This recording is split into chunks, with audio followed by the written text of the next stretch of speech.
News 24 आपके साथ मैं हूं रवि ठाकुर। 2024 के लोकसभा परिणाम ने सभी को चौंका दिया है। 400 पार का नारा देने वाली बीजेपी बहुमत के आंकड़े तक भी पहुंच नहीं पाई। लेकिन इन नतीजों ने एक बार फिर देश में एक ऐसी राजनीति का उदय कर दिया है जिसके अस्तित्व पर खतरा मंडरा रहा था। माना जा रहा था कि 2024 के चुनाव के बाद उनका अस्तित्व मिट ही जाएगा, और वो राजनीति थी क्षत्रपों की राजनीति। यूपी से लेकर बंगाल और बिहार से लेकर महाराष्ट्र में क्षेत्रीय दलों के प्रदर्शन ने इस सवाल को एक बार फिर हवा दे दी कि क्या अब देश में एक बार फिर गठबंधन की राजनीति का दौर आ गया है। क्या 2024 में बिना क्षत्रपों की मदद के सरकार बन पाएगी।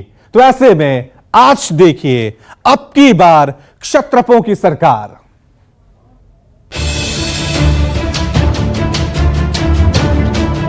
खुशी की बात यह है कि विपक्ष इस बार मजबूत होगा। नैतिकता के तौर पर भारतीय जनता पार्टी को इस्तीफा दे देना चाहिए।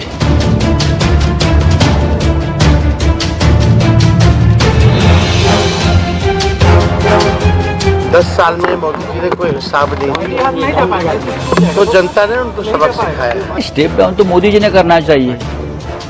मोदी जी के लीडरशिप में चुनाव लड़ा है, तो मोदी जी को कोई बहुमत नहीं मिला है बीजेपी का।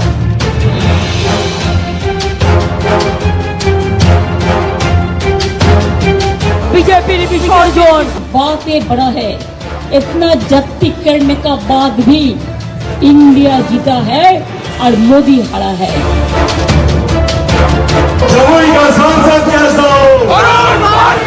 हम तो गठबंधन की ही सरकार चला रहे थे। मेजोरिटी से ज्यादा लोग एनडीए के साथ हैं।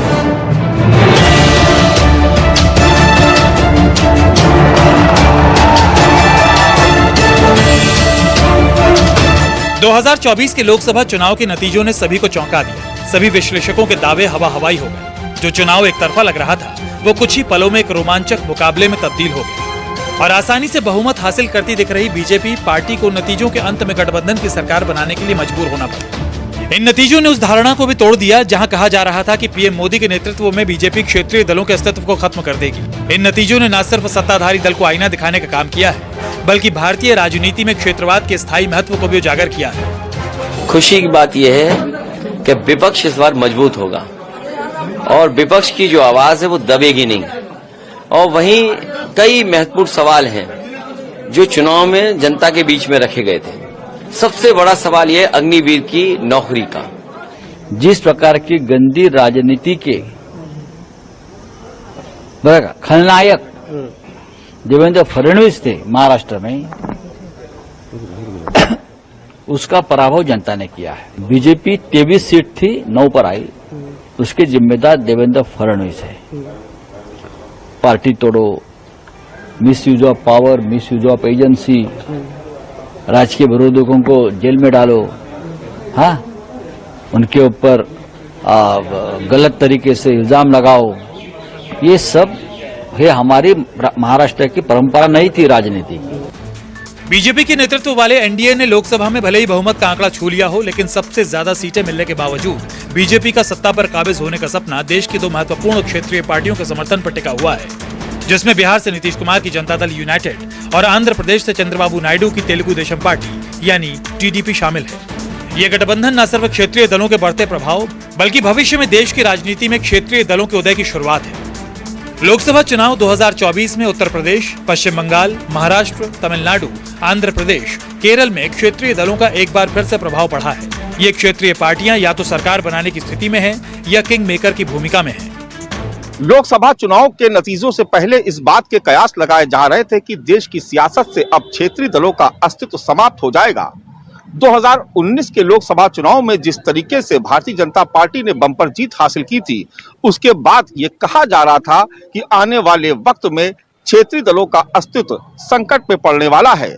लेकिन जब 2024 के लोकसभा चुनाव के नतीजे आए तो वो चौंकाने वाले थे।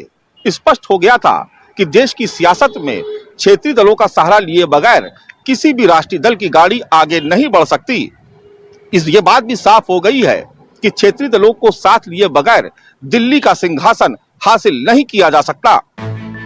कहते हैं कि प्रधानमंत्री बनने का रास्ता उत्तर प्रदेश से जाता है तो बीजेपी की सबसे खराब परफॉर्मेंस उत्तर प्रदेश में ही है। यूपी में बीजेपी को सिर्फ 33 सीटों पर जीत मिली है, जबकि समाजवादी पार्टी को 37 सीटों पर जीत मिली है। इस सूबे में कांग्रेस को 6 सीटों पर जीत हासिल हुई है। दरअसल विपक्ष ने जिस तरह से आरक्षण के मुद्दे को हवा दी, लोगों ने उस पर यकीन किया और बड़े फैक्टर के तौर पर जाति का फैक्टर हावी हो गया और वो हिंदुत्व के मुद्दे पर भारी पड़ गया।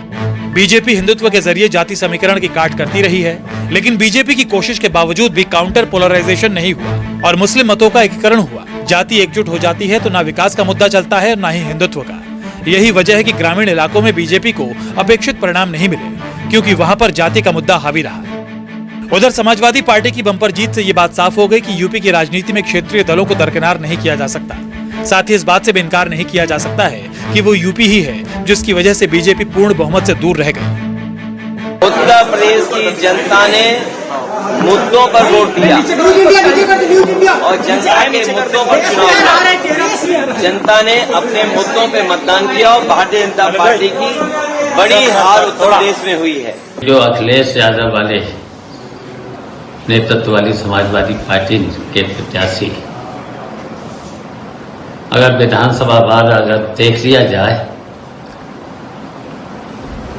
तो इतने प्रत्याशी जीते हैं कि आज अगर चुनाव हो जाए तो सरकार समाजवादी पार्टी के उत्तर प्रदेश में बनेगी। एक तरफ उत्तर प्रदेश में समाजवादी पार्टी का जीत और उदय हुआ तो वहीं पश्चिम बंगाल में टीएमसी ने एक बार फिर बता दिया कि पश्चिम बंगाल में क्षेत्रीय दल की ताकत कितनी है। पश्चिम बंगाल में टीएमसी का मुकाबला देश के 2 बड़े राष्ट्रीय दलों से था। पश्चिम बंगाल की 42 लोकसभा सीटों में से ममता बनर्जी की तृणमूल कांग्रेस ने 29 सीटों पर जीत दर्ज की, तो वहीं बीजेपी मात्र 12 सीटों पर सिमट गई। 1 सीट कांग्रेस के खाते में गई। पश्चिम बंगाल में मुख्यमंत्री ममता बनर्जी ने तृणमूल कांग्रेस ने बीजेपी के आक्रामक अभियान का डटकर सामना किया। भ्रष्टाचार के आरोप में केंद्र सरकार के एजेंसियां और शीर्ष नेताओं को जेल में डालने के महत्वपूर्ण चुनौतियों का सामना करने के बावजूद भी ममता दीदी भगवा लहर को रोकने के साथ साथ अपने गढ़ को बचाने में भी कामयाब रही। सबको थ्रेट किया, हमारा स्टेट में ऑल लीडर को थ्रेट किया फोन में। जो सच होता है वो सच आता है। मोदी जी बहुत सारे पार्टी को तोड़ा है, अभी जनता ने उसको तोड़ दिया, उसको मोरल तोड़ दिया है। ये जय, ये विक्ट्री इंडिया का है, ये विक्ट्री हमारा देश का है, ये विक्ट्री हमारा माँ बहन का है, ये विक्ट्री हमारा किसान का है। इंडिया को जो सीट मिला है, इतना जब्ती करने का बाद भी अगर मोदी पावर में नहीं रहता तो मोदी का इसको आधा सीट भी नहीं मिलता। पश्चिम बंगाल में बीजेपी को 2019 के मुकाबले 6 सीटें कम मिली। ऐसे में सवाल ये उठता है कि क्या भारतीय जनता पार्टी के नेता पश्चिम बंगाल को समझने में भूल कर गए? क्या दिल्ली के नेताओं की उत्तर भारतीय मानसिकता बंगाली मानसिकता को सही ढंग से पढ़ नहीं पाई? क्या उम्मीदवारों के चयन में पार्टी नेतृत्व से गलती हुई? क्या संगठन ठीक ढंग से काम नहीं कर पाया? सवाल कई हैं, लेकिन इन 29 सीटों की ताकत की वजह से अब संसद में बीजेपी के लिए मुश्किलें बढ़ेंगी। एक तरफ अखिलेश यादव ने समावेशी उम्मीदवार उतारे, जिसमें वो जिस वर्ग से आते हैं उससे